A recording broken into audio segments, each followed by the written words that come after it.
Organic food isn't automatically safer. Some of it should never even make it into your fridge.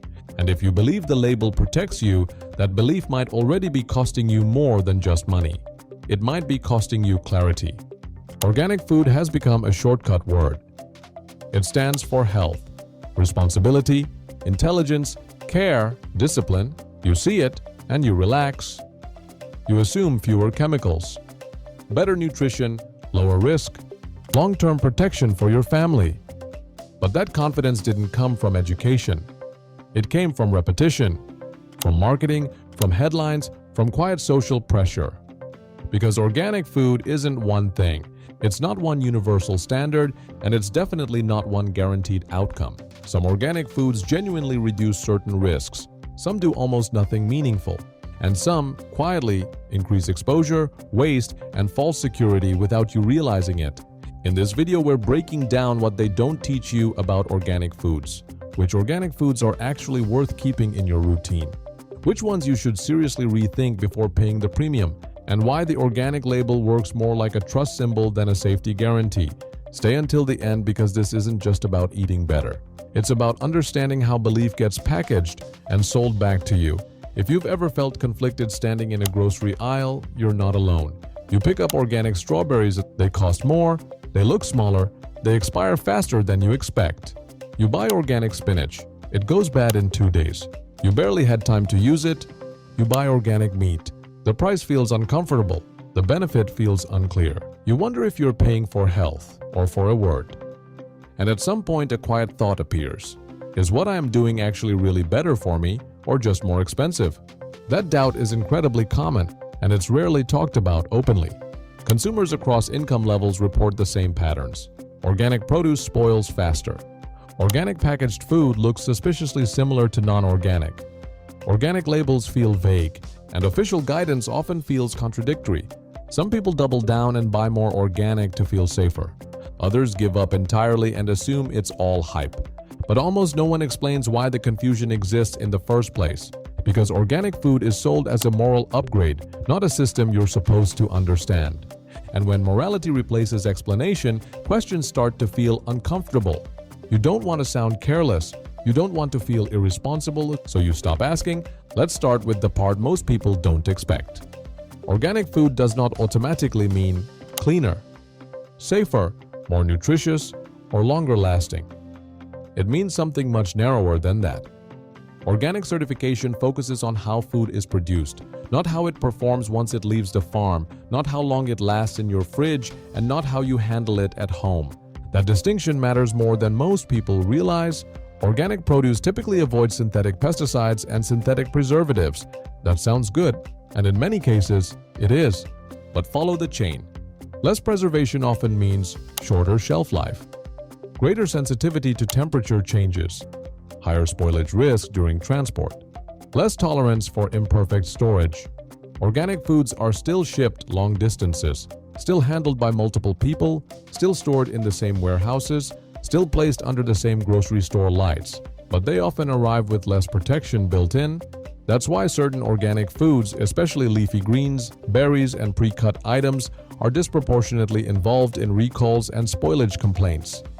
Not because organic farming is bad, but because organic food requires better systems than the ones we actually have. When those systems fall short, risk increases quietly. Not dramatically, not obviously, quietly. And here's the part most people overlook. People trust organic food more, they wash it less aggressively, they keep it longer, and they assume it's safer by default. They're slower to throw it away. That trust changes behavior, and behavior directly affects risk. Now let's talk about organic processed foods. This is where belief really overtakes logic. Organic cookies, organic chips, organic sugary cereals, organic snack bars, organic juices with year-long shelf lives. They wear the label. They charge the premium. They sit in the healthy aisle, but nutritionally they often offer no meaningful advantage over their conventional versions. Organic sugar is still sugar. Organic refined flour still spikes blood sugar. Organic flavorings are still flavorings. Organic syrup is still syrup. The body doesn't respond differently just because the farming method changed. What changes is perception. People eat more because it feels safer. They justify it because it feels responsible, They overlook long ingredient lists because the label feels reassuring. They buy in bulk because it feels like an investment in health. The organic label becomes a psychological permission slip, and that's where trust stops protecting you and starts blinding you. Here's the most uncomfortable truth. The organic label was never designed to guide everyday consumers through complex health decisions. It was designed to certify farming practices, not educate shoppers about nutrition, shelf life, or risk management. But marketing transformed it into a health promise, a lifestyle identity, a shortcut to good choice. And the moment that happened, responsibility shifted. Instead of teaching people how to evaluate food, the system taught them to look for a word, to pay more, and to stop asking deeper questions. That's the betrayal. Not that organic food exists, not that it has value, but that understanding was replaced with symbolism. You were taught what to buy, not how to decide. And once a label becomes a substitute for judgment, mistakes multiply. Let's pause for a moment. This isn't about guilt, and it's not about perfection, and it's definitely not about shaming anyone for trying to make healthier choices. If organic food were a test, most people were never given the rules. You weren't wrong. You were underinformed, and those are two very different things, and that can be fixed. There are organic foods you should seriously think twice about, not because they're bad, but because the benefit rarely justifies the cost or the added complexity. Highly processed organic foods often fall into this category. So do organic items that are peeled before eating, have naturally low pesticide exposure, are heavily refined, are nutritionally similar to their conventional counterparts. In these cases, organic often adds little practical value but maintains the price premium. Then there are organic foods with extremely short shelf lives, organic berries, organic leafy greens, organic pre-cut vegetables, organic fresh herbs. These foods demand perfect storage, fast consumption, careful handling, constant monitoring. If your lifestyle doesn't support that, waste becomes almost inevitable. And waste isn't just financial, it's environmental, it's psychological, it creates frustration, it makes you feel careless, you feel like you failed, when in reality, the system never warned you about the trade-offs. Now let's talk about the other side. There are organic foods that genuinely make sense, especially foods where the skin is consumed. Pesticide residue tends to accumulate. Farming methods significantly affect exposure levels. You eat them frequently and in larger quantities. In these cases, organic can meaningfully reduce certain risks, especially over long-term repeated exposure. But even then, organic isn't a shield. It works best when combined with proper washing, smart storage, realistic consumption habits, awareness of spoilage signs. Organic food works when you treat it as part of a system, not as a standalone solution. So what does this actually mean for you? It means the smartest approach isn't loyalty to a label, it's literacy.